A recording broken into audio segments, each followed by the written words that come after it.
Do birds suddenly appear every time you are near? Just like me, they long to be close to you. Hey everybody, this is Dr. Willie Jolley. This is Dee. And we're the authors of the book, Make Love, Make Money, Make It Last, 10 Secrets to Shape a Great Marriage. Grateful for the book. Thank you for all the people who said it's impacted their lives, their marriages, their families, and their futures and their finances. So we're grateful that we have been able to hopefully have a great impact with people around the world. I want to say welcome to everybody wherever you are around the world, whether you are watching live like the Cazaras have done, doing, we see them there, or whether you are watching on the replay. We appreciate you, and we appreciate all of you who have told your friends, family members, co-workers about the Jolley Marriage Show and have helped them to go and buy the book. I want to thank the Cazaras. They buy them by the box loads, basically, and give them to people who are newly married, to their family members. Also, many other people are doing it, and the churches. I got to take a moment to thank the churches who have made this part of their marriage ministry, this book, as a textbook of sorts for their marriage ministry. So we're thankful for all of them. Okay, we want to get into tonight's show. And let's see, Greg, where they start? Y'all are home, watching from home. We missed last Monday. Greg was keynoting, great, in nice. Pittsburgh. And we're glad you're back tonight, Greg and Linda. We wonder where you were last week. Okay, so let's get into this topic that is come to our attention. Again, we always invite people to send us an email, info@williejolly.com. Say, I got something I want you to discuss on the show. We'll take that information and we'll get as many of them as we can get into our schedule. This one is one that we thought, how to critique, correct, your spouse without causing chaos. How to critique your spouse without causing chaos. Comes to our attention that sometimes a spouse might be doing something. And you really want to criticize them. Okay, but critique. And use a less harsh word. Critique is a better word. It's a softer word. It's a nicer word because critique has a positive perspective. Criticize is negative. Oh, you're so smart. Yes, I am. I have a doctorate. Anyway, so how do you critique, which is to hopefully improve upon rather than criticize something that you see as negative? And maybe you want to critique and they don't want to hear it. Well, that's why we're doing this show. Okay, that's the whole D. Hello, D. Hello. The reason we're doing this show because the spouse might not want to hear it. Yes. And it creates chaos. It creates calamity. That's very important that we say that, though. Okay. And we're offering. Oh, notice you got different glasses on tonight. Every week is a different set of glasses. No, it's not. Yeah, it is. Yeah, it is. Every week. Y'all look back over the YouTube videos. Every week is different. Anyway, all right. So the note says that the spouse has some things that could be improved, but every time it's an annoyance. Okay, annoyance, but there's room for improvement in something they do. There's room for improvement with all of us. Yes, right? the biggest room in the world is the room for improvement. Yes. That's yourself. So that said, but history has proven that when the spouse corrects the other spouse, uninvited. Whether uninvited, yeah, uninvited, correct. Mm-hmm. It says this is a critique of your performance, your activity, your work, your whatever it is you're doing, that there creates an argument. Oh, an argument could happen. So how do you prevent that and improve the situation for both of you, right? Yes. And so why don't you tell how you would critique my speaking when I was brand new? Okay, and so that I would not get offended. Or I would I not. really had to think about it. And when I get offended, know what my feelings be hurt.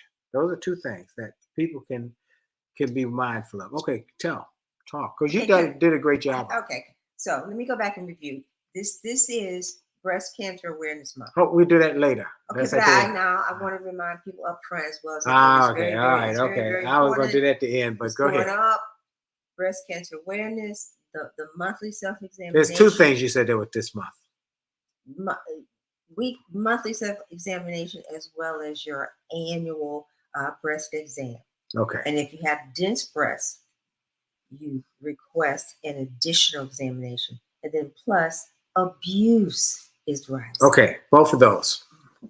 We're going to talk more about it at the end. So, because these are... We run out of time. Anyway. Yeah, I'm glad you brought it to the fore because they were both important. Breast cancer awareness, we're seeing women younger and younger.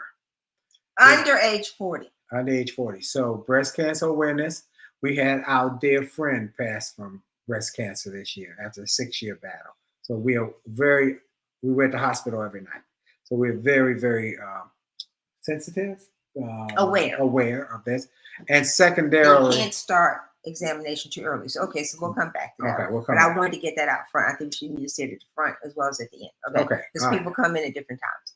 So the topic talks about how do you critique, which is a positive spin on if you have something to say about your spouse's behavior, not about their character, but about the behavior that could possibly improve. How about that? Behavior, performance, activity. Okay. All right. So this really speaks to communication. And it goes back to number one, use I statements, which is what you talk about when we were talking about communication anyway. Not you did this, but this use I statements. For example, and I'm using exactly things that happen. You know what? Can't sound accusatory, right? I feel embarrassed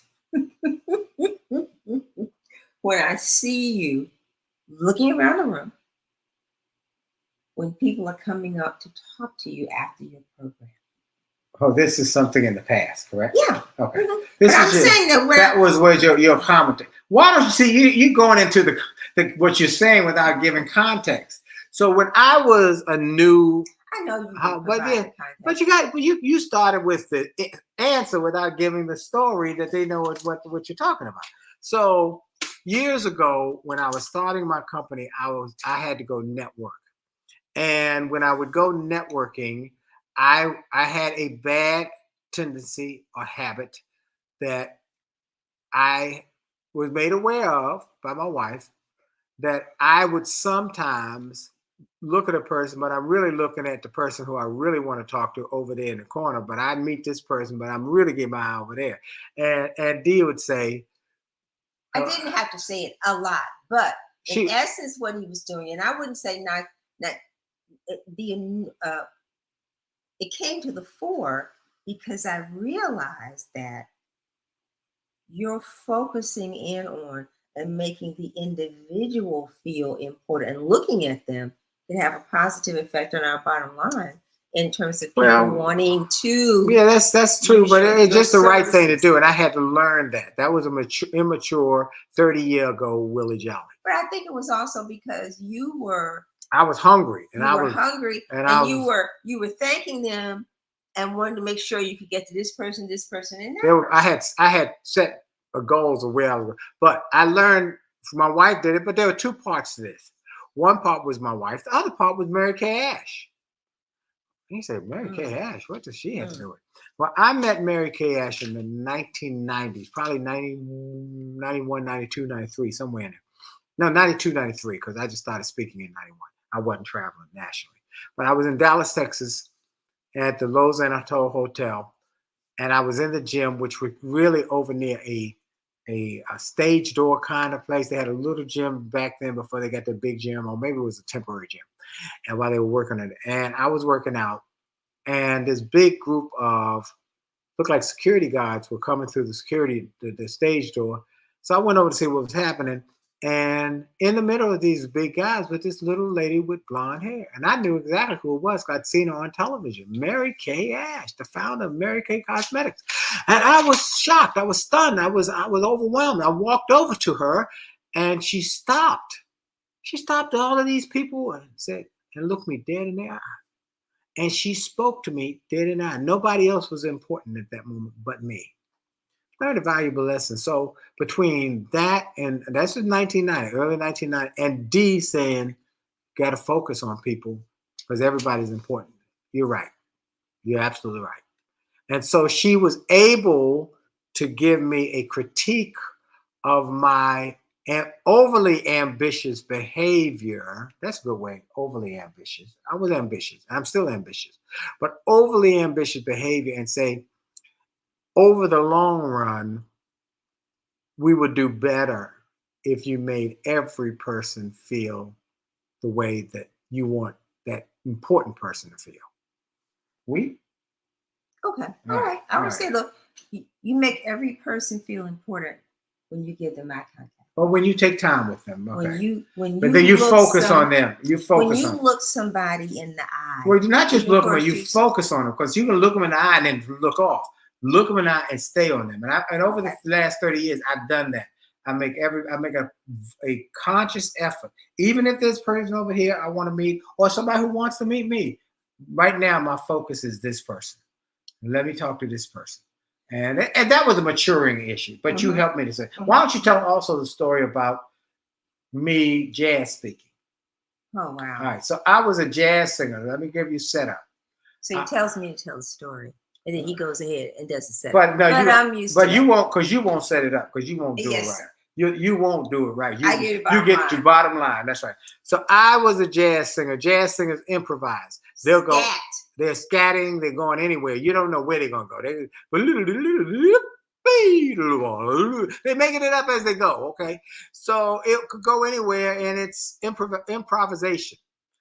But when I started speaking, I wasn't skillful enough at that point. He was scatting speaking. Yeah, I was. I'd start off one direction and go there without a turn signal, without a indication, no, out of blue, what they call it, out of left field.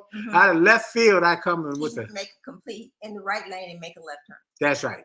And so I give these speeches that were kind of disjointed. They had parts that were really good, and then they jumped to somewhere else. So one day Dee had to tell me that wasn't how did she tell me that wasn't a good speech? No, there you go. Okay, I complimented you. There you go. You started with a compliment. That's it. And the truth. You had humor. You were engaging, and people enjoyed you.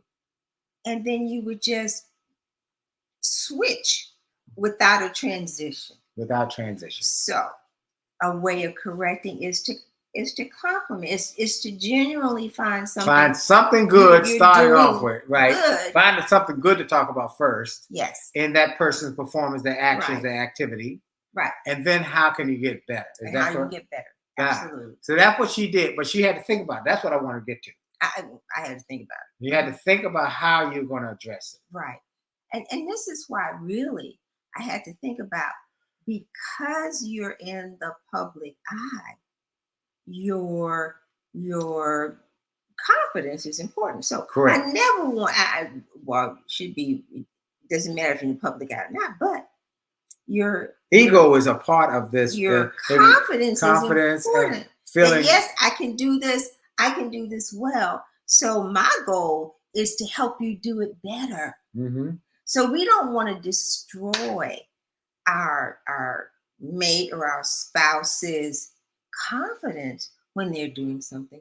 We simply want to improve on it. There you go.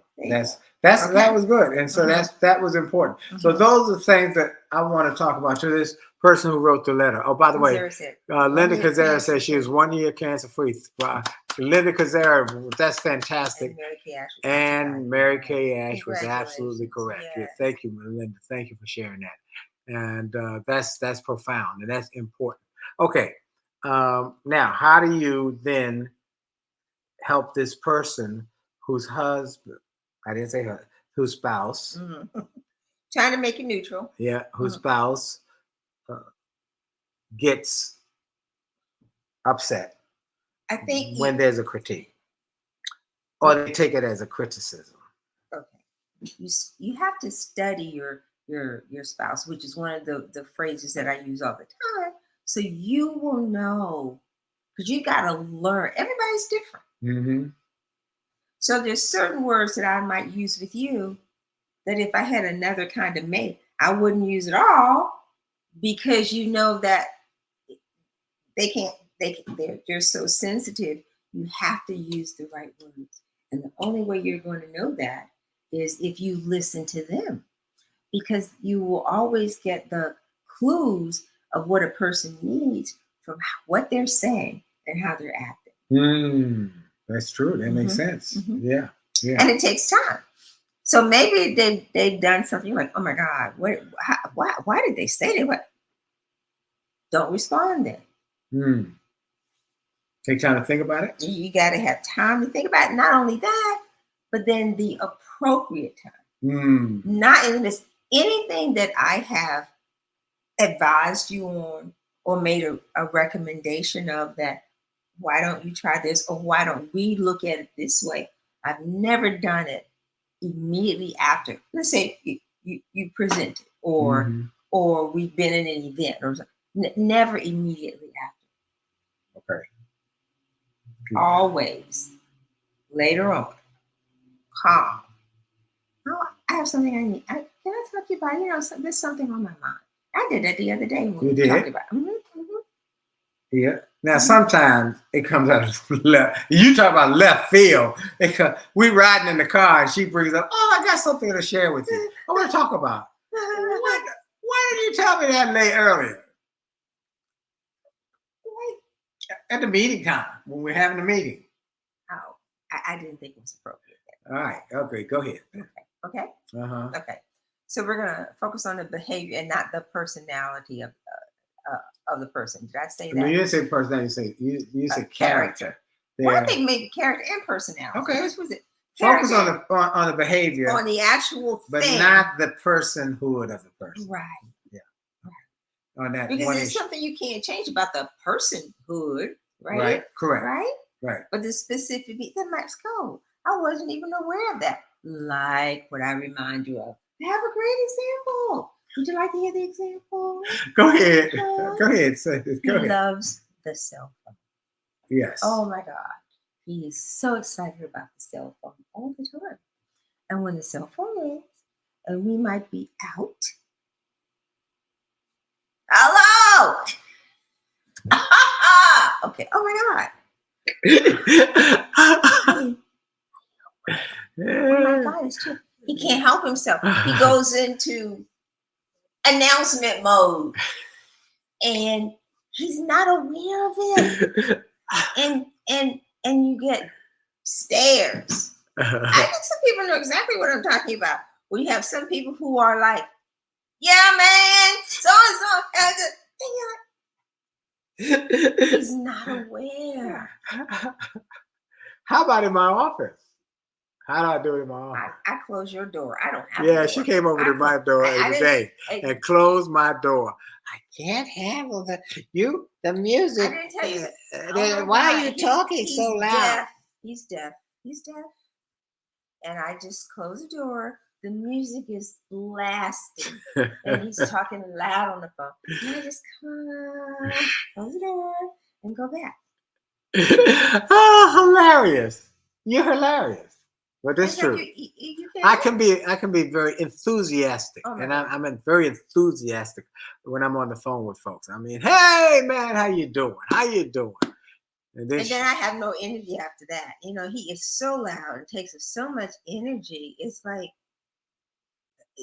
it drains the room. Yes. So what we do is we've learned how to critique without being critical and without being with a sense of humor too. Yes. And that I've learned over the years. Yes. Because I'm a preacher's kid. My father was basically fire and brimstone. So I really had to work at seeing the funny in some things. Because some things you cannot change. You can soften it. You can be gentle with what you see, and over time, it's like the water washing over the rocks. The gentle communication that really does work. It does make a difference. Because I watched my mom do it with my dad. Yeah, tell me a story about your mom and your dad. You said it. You shared one the other night that was so profound. How you would be in the car, but your mother would. So we would have Sunday ride. So we're a Southern family. After church, have the meal, and then we have to go out for the Sunday tooling with the kids in the back seat of the car. We were little kids, me and my brother. I'm the older, and sometimes we would take a pillow because we fall asleep, and they would go driving around the neighborhoods, looking at houses and just kind of talking and debriefing. And my dad would share these same stories. He would say, my mama, his name was Rivers, Rivers. My mom would say, call him Woovers. Oh, Woovers, so-and-so and so-and-so. And Daddy would share some of the same stories. And she would be like, she had never heard it before. And I would be like, oh my God, I'm a little kid, maybe 9 or 10. And I'm like, Daddy said that last week. Why is she acting like she hadn't heard it before? And I roll my eyes to myself, because if you rolled your eyes to your parents, you lose your teeth. Yeah. So I'm like, what I learned was that was her way of saying, oh, I appreciate you. Oh, you're special. I'm paying attention. Isn't it something? Right. Something as simple as that. And that is so important. So even if they told the story the same way over and over, which my daddy did, and my mother would just be, oh, so enthralled. Or she would chuckle at something that he said. And I was like, oh, I've heard that before too. And they were enjoying each other. So she wouldn't critique him. Simple. She wouldn't critique the fact he told the story before. She could have. Didn't I hear you tell that story last week? She could have. And the week before? She could have, but she didn't. And that is why their marriage, I never saw them argue. I doubt if you ever saw them argue. They were the most loving and complimentary couple I think I've ever. And they were very caring, and they were together all the time. I could not have imagined that I would end up in a marriage where I'm with my mate 24/7. It was like they were together all the time. Mm-hmm. They worked together. They traveled together. Well, they didn't go that many. They went to church. They went to the store. We never had a vacation. Now, let me make that. We never had a vacation. Why are you going to have a vacation? What is that for? They worked all the time. But that was not a part of my vocabulary until I met you. That's vacation. VACATL. What is that? I mean, it was so hard for me to get her to go on our first vacation to the island. It was like pulling teeth. Why would you do that? Why do you want to do that? Why are we going to go to? What? And I just had to keep look. And I finally got you to see it. And then we started having a couple vacations a year, one to the islands and one to the beach. And they enjoyed each other, and so they did. It was like there was no need. Jeffrey J.C. Murphy said, "I like that gentle communication," and that's what it is. It's gentle communication, and that's what we want to encourage the couple who wrote the email to say. Gentle communication, and we can learn that. You could. That all learnable. See, that's the thing about it. Most people can learn how to be better partners if they want. There you go. If you want to, and what I think, what we're getting in terms of comments or questions, or how do I do this, is I think it's a condition of the heart. It's a head and a heart thing. Yes. Okay. Yeah. So you're thinking, oh, that was pretty stupid. Why did it? Well, should you really say that? No. Is this a way that you're going to endear yourself to your mate? Is this a way that you're going to help your mate? And then sometimes I think people say mean things because they want to be mean. I really do. I think sometimes they're mean and sometimes they're trying to get back at somebody. That's not. Is that mean too? That's mean. Well, it's stupid. It's stupid. It's stupid. It's not thoughtful. You're not thinking about this. How you can get what you want by being kind, and you can leave the drama with your mama. Chapter number 5 in the book. Leave the drama with your mama. So it's either the honey or the vinegar. Woo! And you got to make a decision. What do you want? Another thing we saw there. Do you want to be happy or do you want to be right? Somebody said that. Yeah, but we said that. But we had said that years ago. That was one of your quotes years ago. Do you want to be happy? Or you want to be right? We say that to couples. Oh, by the way, Instagram things going around, but they don't really explain. Yeah, let me say. While I'm thinking, take a moment here. We've had so many people call us. Do you do marriage counseling? We've always said no. We're marriage mentors, but we finally realized that maybe we need to do some counseling for people who want to invest in their relationships. So we are going to start doing some. We're going to organize it. We give you the free. We recommend everybody first free. Go get the free TED Talk. Everybody watch that on Jolley Marriage Show. So that's just 12 minutes. So we're reorganizing as we prepare for 2025. And then the second thing, you make a small investment, $40 for 2 marriage books, or the bundle for $150, I believe it. 2 books, 2 audio books. You might just want an audio. Maybe you don't want to read. Well, but you can get the audio book. Okay, yeah, either way. But go to Jolley Marriage, invest some money. It's just a little bit. It's a lot cheaper than marriage counseling, and much cheaper than a divorce lawyer.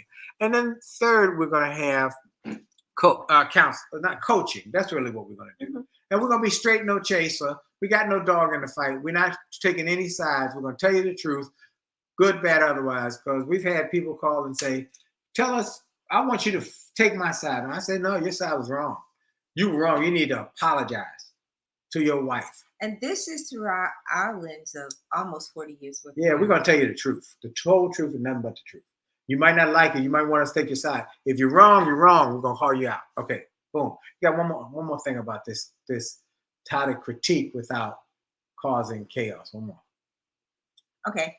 Offer solutions and I did that. Did I do that one already? You did. No, you said the right time and right place. Okay. But offer solutions, get better, and then you got to give them. And it's just, I was sitting in on with author counseling yesterday, and the lady that was at our church, and the lady that was being counseled said she wants to be able to stop smoking. She's 30-some years old. She wants to stop smoking. She wants to stop smoking. Okay. And so we had prayer with her. So we went through the altar counselor process, and she said specifically to pray for that she wanted to stop smoking. And I said, interjected, ask God to help you stop smoking, and what are you going to replace it with? So when we talked about here, okay, so we want solutions and not complaints. So if you want to, in this case, well, you know what? If you need to talk loud, which you do automatically, honey, why don't you just go over there? Offer a solution. There you go. Rather than just saying, stop doing that. Yeah, you give a solution that, and often people say, oh, that's a good idea. She'll tell me, I like when I was jazz speaking. Why don't you make at least a reference to where you're going before you go there? Now we know that it's called a transition. Transitionary point, or a transitionary message, a transitionary statement. Okay, our time. And did we cover choose the right time and place? You did cover that. I do that. And our body language. Very, very important. How you approach in terms of how you look. So you cannot have a conversation when you're upset. And you got an ugly look on your face. So your face needs to be face needs to be straight up. Neutral or warm. Warm is better. Warm is better. Smiling. Be friendly. But at least neutral. Be friendly, be frank, but be fair, be focused on a win-win. Okay? All right. Okay. All right. Now let's go back to the breast cancer. I want to go to that now. So we got to get that. The summary is October's breast cancer awareness. We want monthly examinations. We want an annual. And then we want, if you have dense breast, and I have dense breast, that requires an additional screening.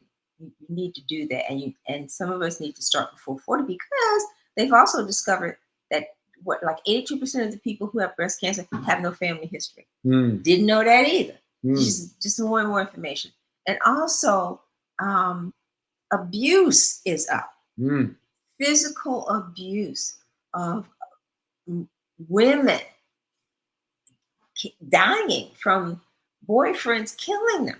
So if you heard a story today about a lady that it killed was on her. the news. Yeah. So ladies, listen carefully. If he is my angel says, when they show you how they are, believe them the first time. They show you that they're abusive, they're violent, maybe they're hurtful. Believe them the first time. Don't stay around trying to change them. That's not a good idea. Don't try and change a bad. And you might have to get a restraining order, which in some instances doesn't do any good. Right. But you do have to be proactive. Look, and then I wanted to add here, because you got questions about, last week we talked about porn and help for people who have porn addictions. And there were a couple of sites that I wanted to remind people of. One is called Covenant Eyes, which is a Christian-based resource offering accountability and filtering software to help those who are struggling with porn. Wow. And that's a Christian base. Then there's something called Betrayal Trauma Recovery, which specifically supports women who have discovered and are dealing with their spouses who have porn addictions.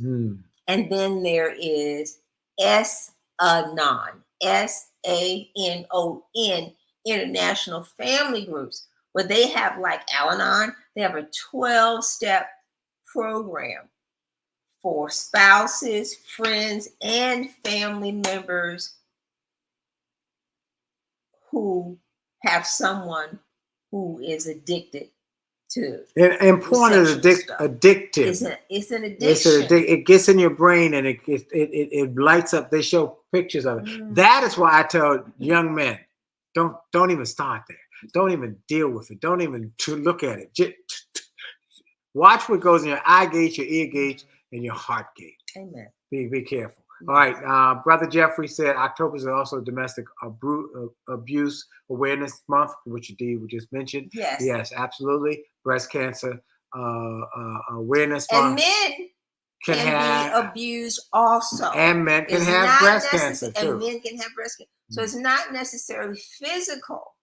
So the abuse can be verbal and emotional. Yeah, no, we no drama. We don't want any drama. Leave the drama with your mama. Chapter number 5. I sure hope everybody got the book.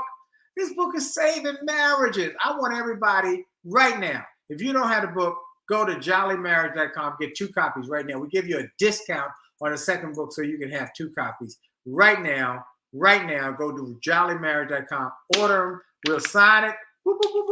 And send it out to you.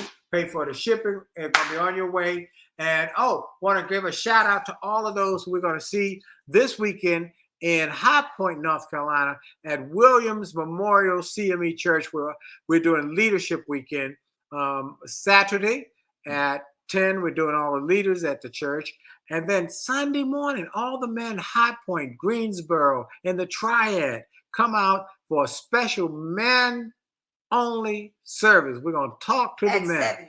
7:30 Sunday morning, I'm going to talk to men. And then at 10 o'clock, we're going to do a regular service, men, women, children, boys, girls, aunts, uncles, everybody. What's the time? I'll let you know when you get there. Just be there on Sunday morning, 7:30 men only, 10 o'clock, everybody. Come join me. I'll be there, and we're going to have a great weekend. So it's Williams Memorial. Williams Memorial CME Church in High Point, North Carolina. Okay. All right. Our time is up. We went a little over, but it's okay. Thank you. But we had good stuff to talk about. And we'll see you, if God willing and the creek don't rise, we'll see you next week. Have a great week on purpose as we go out on a song from my jazz album, Close to You. Hope you enjoy it and have a great week.